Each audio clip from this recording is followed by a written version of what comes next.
So this video is about how do we, once the symptoms start, how do we keep them chronic?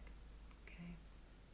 And for me, when I first got the most present mind-body symptom, it was started as a pinch in my groin, and things weren't going that great in my life. I'll admit it. There were some stressors, but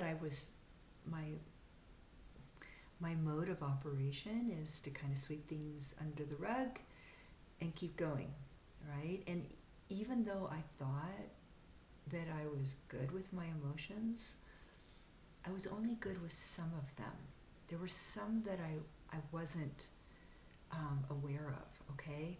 And so when the things got a little difficult in my life, I swept things under the rug and kept going. And this pinch started, and it mimicked my other hip that I had a hip replacement in, which is just kind of a side note that sometimes my body stuff mimics past injuries. But anyway, what happened is I went and got PT, and I did a lot. I massage, all of that, and months passed, and it still wasn't really going away. So I decided to ask for the MRI, and the doctor got the MRI, and the person that read my MRI said that my hip was a mess. And it ended up having just some basic wear and tear, which I now know is a mind-body normalcy, basic wear and tear. Mine was a labral tear, and they always put like really bad names to wear and tear.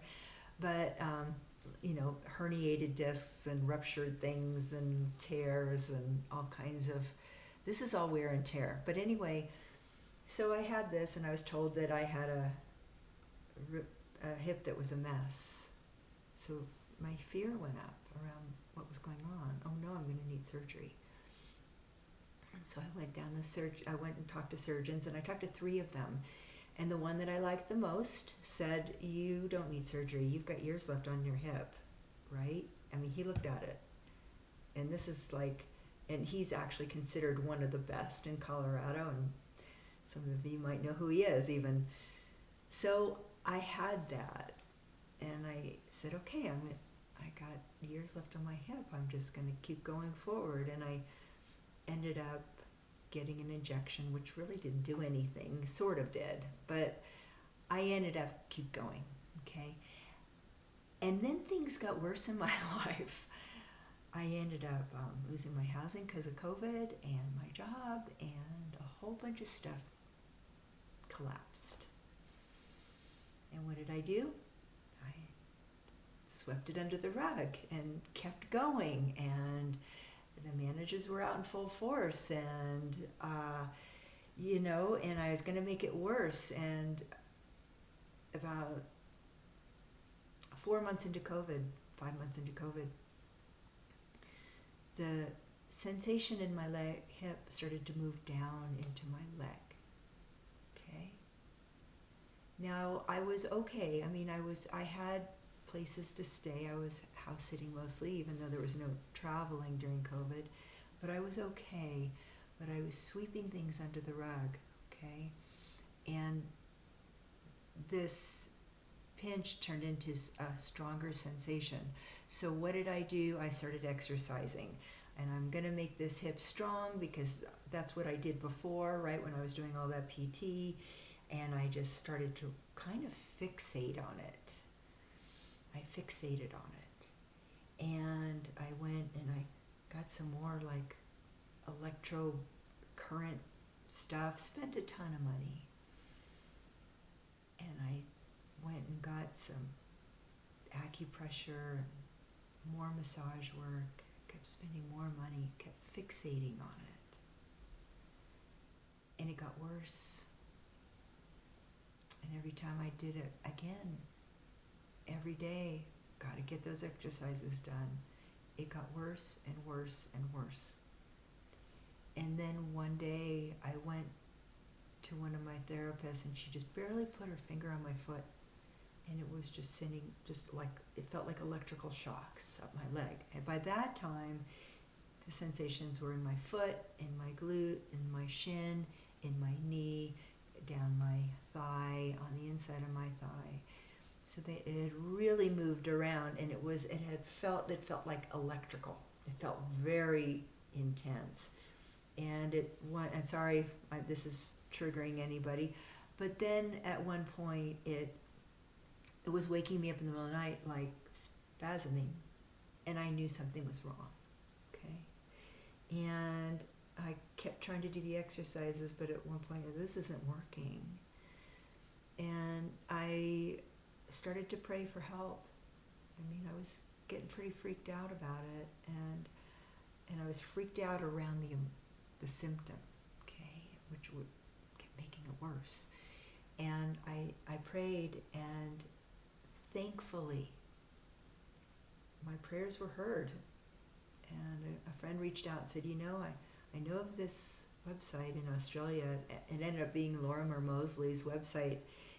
In Australia, he's a pain scientist. He's actually somebody that actually knows how pain works. And I started watching his videos. He's got great videos if you want to look at him, just to understand the pain science a little bit more. And I was like, this is what I have. I knew it. And I just took that concept and I started researching, and this whole world of resource opened up to me. And within just a few days, I started educating myself on the science. So the fear of the symptom, fixating on it, when is it going to get better, feeling sorry for myself,